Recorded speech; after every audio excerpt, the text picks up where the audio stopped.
You're right. It's been about 2 years since I posted consistently on this app, primarily because this page has changed. When I first got here about 4 years ago, we were deep in the pandemic, and I thought I could help people not be as afraid because there was so much information coming out, and I thought that I could translate it and educate people about how viruses worked and how vaccines worked and how the immune system worked and what were we doing with the data that we were getting and how to read it and how to use it in your everyday life and make medical decisions for yourself.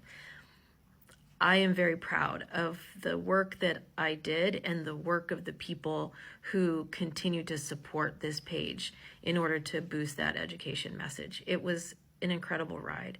But about 2 years ago, this wasn't an education page anymore. It became a political page, and I didn't change it. It was how people talked about science that changed. Science became political.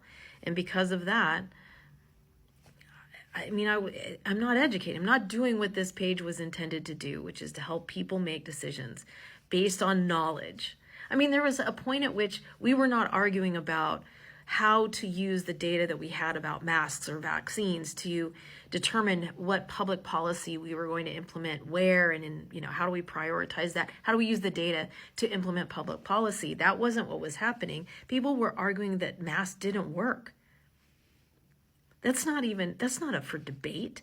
And it's not like, oh, that's a difference of opinion. No, I'm not even going to get into it because it's so crazy to me that people are still in their heads, kind of doing their trust me bro research and thinking that that's going to make a difference. And I'm getting off topic. Anyway, this page is no longer fun to run because I'm no longer educating. I'm just having political debates. So I stopped posting. Didn't seem like it was reasonable to post anymore. But now that science is political and the election is around the corner, I think I'm going to make this post political for sure. And I'm going to tell you exactly why I am voting the way that I am. You can probably guess. That's up to you. But I'm going to tell you the criteria I use to make my decision about voting.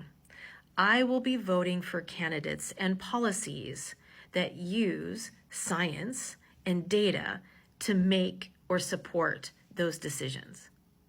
And I am not going to be voting for people who use feelings and faith to make their decisions or policies. And that's it. That's the whole post.